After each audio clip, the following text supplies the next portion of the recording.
No dough, no show.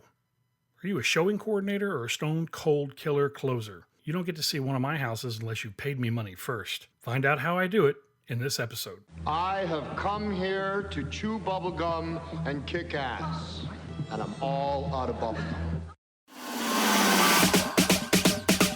This is the Virtual Real Estate Investor Podcast with Vincent Polisi.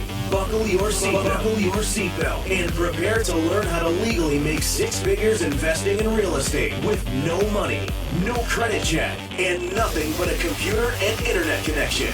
Learn how you too can begin generating buyers and sellers for free today, and why you're only 2 calls away from making a $10,000 or more payday while never leaving the comfort of your home. And now, your host, the virtual real estate investor, Vincent Polisi. All right, guys, let me explain to you what I'm talking about here.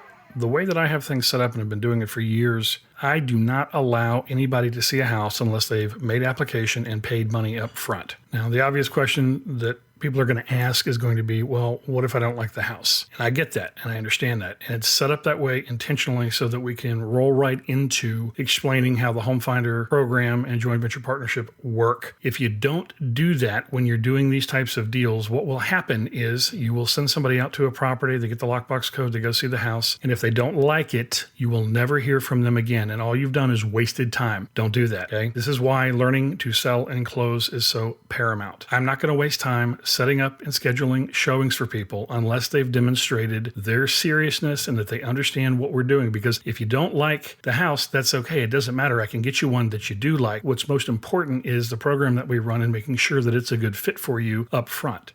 So I instilled a process long ago to ensure that I was forced to close up front so I didn't lose revenue. You can do the exact same thing. Listen to this call.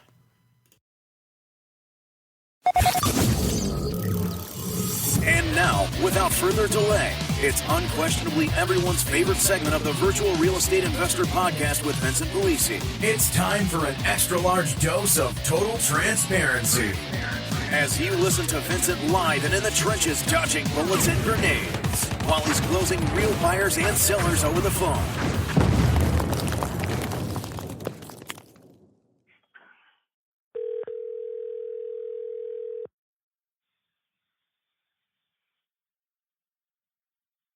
Hello. Hey, it's Vincent again. Hello. Hey, Hello. Vincent. How are you? Good. Okay, so we left off. You were finishing explaining. I just did a little research on the internet. Found positive stuff about you. Oh, no. Don't listen to it. None of it's true. I found positive stuff, which I was kind of shocked. I expected to see he steals your money and you never hear from him again. Nice. I love it. That's awesome. But so far I can't find anything negative, and I started looking. But I guess I went onto your website and was just looking at a slideshow you had set up for Georgia homeowners. Okay, sure. And how it works. So basically, I'm getting like what you started explaining to me. It was kind of like rent to own type of scenario, but it's a little more. I use the term rent to own on the website because that's what the average individual understands. Okay, and then what we have to do is we have to kind of re-educate them as to exactly what we're doing, so that they can understand. Because if I put out their owner finance stuff and I go through all this, nobody's going to have any idea what we're talking about. Uh-huh. Does that make sense? So. Okay. Yeah. So basically, how does the mortgage work? Is it still under Diane's name? Yeah, it would be until you refinance and get her out from underneath it. Okay. So, and the down payment, so to speak, is that the equity that she has in the home already, or where are they coming up with that amount? You mean the down payment from you? Yeah. Yeah, it's a standard FHA down payment, and it's set up that way to ensure that all things being equal, when you go to refinance, you're not having to, bring additional cash to the table. That's the objective. Okay. Now, some of that is predicated on valuation. Okay. Uh-huh. Okay. So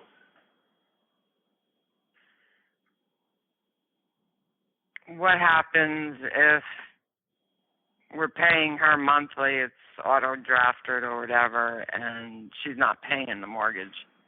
Well, that's a great question, but that cannot happen. And the reason that cannot happen, or it can only happen one time, is because in our assignment agreement to her, she has to, number one, provide me proof the mortgage is current up front before you ever take occupancy and before you're ever at risk. And I have a quid pro quo agreement in place that you're required to make a payment every month. She's required to provide you proof every month that the mortgage payment has been made. Okay. So she'd have to send a statement via email or something? Or Yep. She sends you a statement via email, or depending on how it's set up, sometimes you'll get online access to their actual mortgage account online. Okay. And sometimes we can't do that if it's tied to their bank account, but in some cases you can get access to the actual online account and you'll be able to see it. But what happens is this: she has to execute, when she signs the assignment agreement, it's called a borrower's authorization. And if you've ever done it, when you did your last mortgage, you had to sign one too. That document is what's required for anybody to speak to the lender that is not the borrower because of the Privacy Act. And so what happens here is this, and thankfully, and I'll just say this, in 6 years, I've never once had any client ever who ever called me up and said that they were losing the house because they made the payment, the guy didn't pay the mortgage and all that, because of the protections that we have in place to insure against that. Because let's say that you get in the house and 3 months later she won't give you a statement, or she gives you a statement and it says that she's a month behind and all that, then the way the assignment agreement is put together, I have the ability then to wrestle control of payment acceptance away from her, okay, so that we could then either have you pay the mortgage directly or have it set up with a third-party real estate attorney or a property management firm or something like that, where they would then be able to take and make the payments on a monthly basis. And the point there is that we don't ever want to get more than, more than one payment down, and that's essentially that's essentially the way it gets, so you're protected. So if she refuses to provide you a statement, if she provides you a statement that shows that it's behind, then we're done at that point, and I take control, and we'll handle the payment initially, or get you set up to do it. I'll tell you that here's the way this works. In 6 years, I've only ever had one person call me and say, "Hey, I'm getting a little worried here. It's the 17th of the month, and he hasn't provided me the statement, even though I've asked for it a couple times." And I said, "Okay, well, I've got the information." So what I did was I jumped on the phone, because I've got all the loan information and all that, and I went through both mortgage companies' automated phone systems and was able to verify in less than 5 minutes that both mortgages were current. He'd been on vacation or something and hadn't gotten around to sending it to the guy, and everything was fine. It's been copacetic, no problems. But it's one time in 6 years.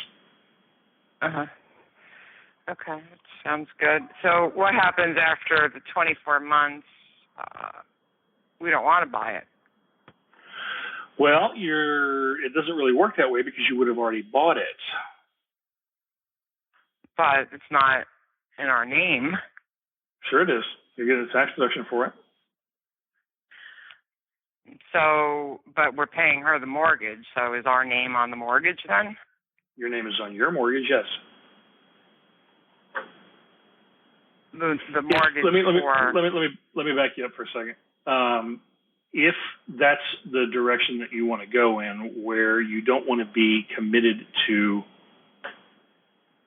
quote unquote purchasing the home, then what you want is a lease option, not a contract for deed. Because a lease option, you're a tenant, you make your payments, and you have the option to purchase within the option time period. And if you elect not to exercise your option, then you don't have to quote unquote purchase anything. You don't have to refinance. Your lease expires, the option agreement expires, and you move on down the road to a different deal. The downside there is you don't get the tax deduction. You're not a homeowner. You don't get the multi-lines discount on the car insurance. You have a landlord. There's a whole different ballgame. I understand, but what I don't understand as far as like you're saying you own it. So how do I own it if I'm paying her? Well, it's like saying how does she own it if she's paying Bank of America? Okay, so is our name on the mortgage bill? Okay, listen to what I'm saying. Yes, a mortgage is being created for you. It's an owner finance mortgage. Okay, through her, legally. Through her, yes, through her. Okay. All right, so she's basically the mortgage company. She's the mortgagee. That's correct. Okay, so she's kind of like the bank to us. Not kind of like, she is the bank. Remember when I said so you shift from buyer to borrower? She shifts from seller to lender, or seller to bank, if you want to look at it that way. When you guys execute the contract for deed. Okay, so your roles change, and that's how you don't have a landlord. Okay. And you don't have somebody with a thumb on your head. Okay. So she's the mortgage company. Just trying to picture this. So you said 24 months. So at that time, we go out and refinance the mortgage through her. Yeah. That we get new mortgage. You get a new mortgage through whoever, Bank of America, Wells Fargo, Chase. So what if we can't get approved for one? Well, we're going to help you with that. I spent 12 years in mortgage banking and owned a mortgage company. So if credit is the issue, we force place the credit restoration up front. The good news with that is that anything and everything you can do for credit repair can be initiated in 76 days or less. So you don't have to go through some big, elongated, drawn-out process. Now, if you've been on the website, there's a girl, there's a single mom on there that we did a deal for a number of years ago, and she went through the process. She came to us with a 376 credit score, did exactly what I told her to do, and, yeah, it's bad. She had 31 derogatory accounts when she came to us. By sending out the 2 letters that I told her to send out, she legally eliminated 28 of the 31 derogatory accounts in 69 days and increased her score by 191 points. Wow. Okay. Okay, so you know what you're doing in that department. Well, I'd like to think so. Yeah, I mean, I've been doing it for, 15 years or so. I don't know, it's more than that now. It's about 18 years. Okay. So the home we're in now, I mean, if we go down this road, we're going to be short selling it. Okay. So how is that going to affect everything? Well, that depends on 2 things. Number 1, why do you need to short sell it? And number 2, if you're going to short sell it, ideally you would want to do what's called a qualified short sale so that you can qualify for mortgage financing within 90 days of the short sale, as opposed to the traditional short sale that the banks are going to treat like a foreclosure and require, 36 months seasoning. Well, in other words, 36 months away from the short sale date before they'll finance you again. So I guess my question to you is this: why do you need to short sale it? Why can't we just put another buyer in there that doesn't qualify, that will take over all the payments and maintenance and repairs and all that, and give it an opportunity to recover valuation-wise? Well, I guess because we're in the hole, in the water, whatever the statement is, underwater? Yeah, underwater. Yeah. Okay. So it doesn't matter. And he hasn't paid the mortgage in 7 months. And yeah. Okay. Thanks. It just became apparent why. What? Yeah. Okay. So yeah, I guess he doesn't tell you the things that he should be telling you, so we're not wasting everybody's time here. But we have our mortgage through HSBC. It's only under his name, but the so-called deed is in both of our names. He works and has a good job and makes a good income, but I don't know what he did. So they work with us a lot. Nothing has been started as far as foreclosure or anything. And the latest he spoke to them, he was going to pay them $6,000 today or by Wednesday.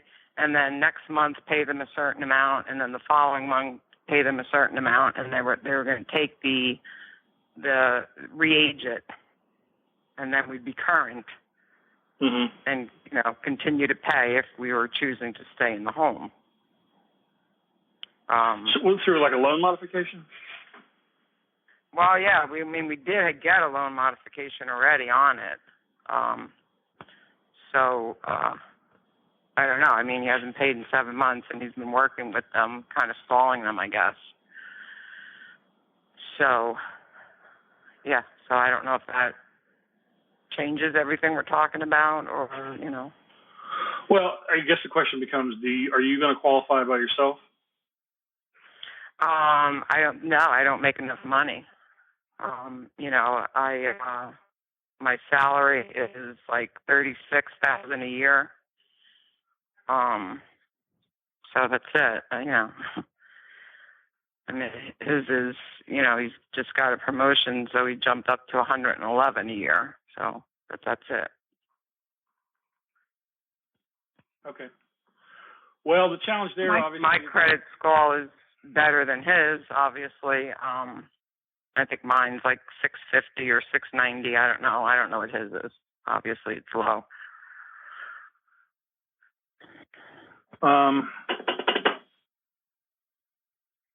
The challenge is going to be that we need to structure the contract for the long enough term, and that's fine. We can do that with Diane, so that's not a big deal.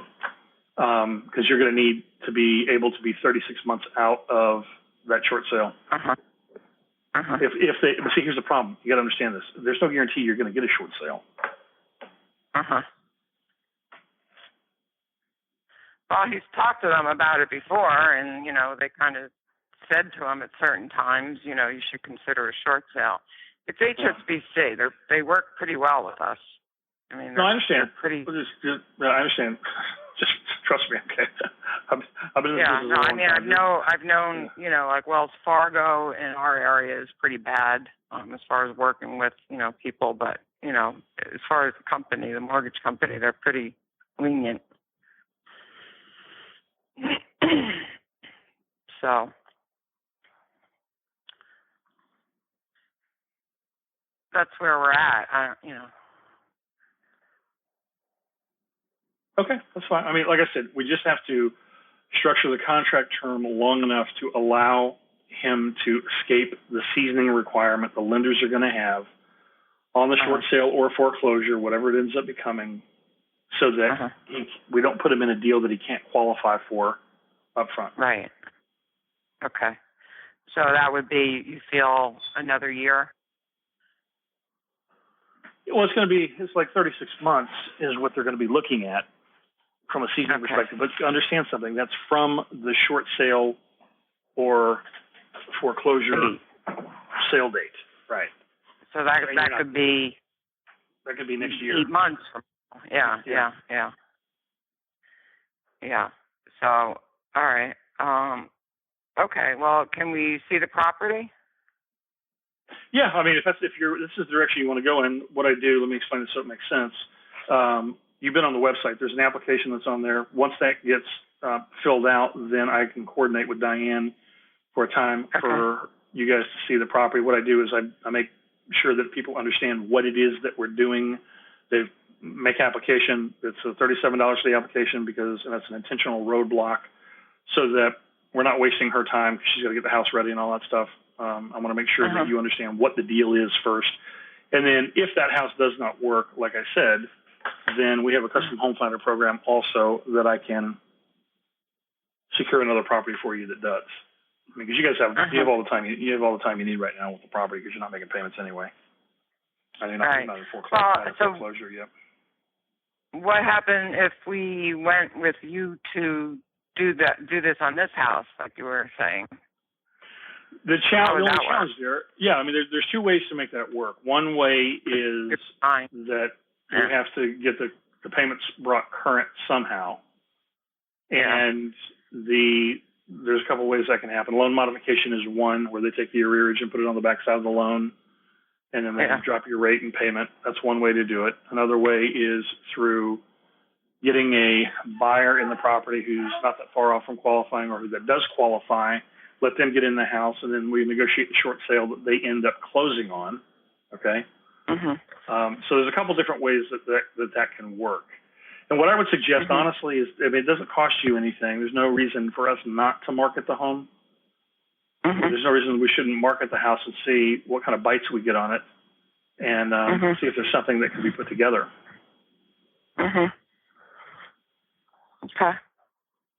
Yeah, I'll see the direct link to the application here in just a second. Okay. And then so get that filled out, and I'll get a hold of Diane, and when are you available to see the house?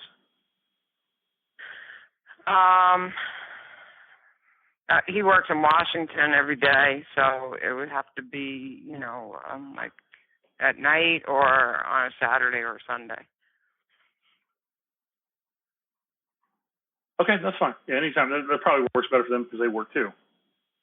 Okay. All right. I'll fill out I'll talk to Vito and tell him everything we discussed, and then fill out the application, and we'll go from there. All right. 10-4. And I'll call you back as soon as I get it and can confirm a time for you. Okay. Okay. Thanks, Vincent. Hey, my pleasure. Thank you. Okay, bye. Bye-bye.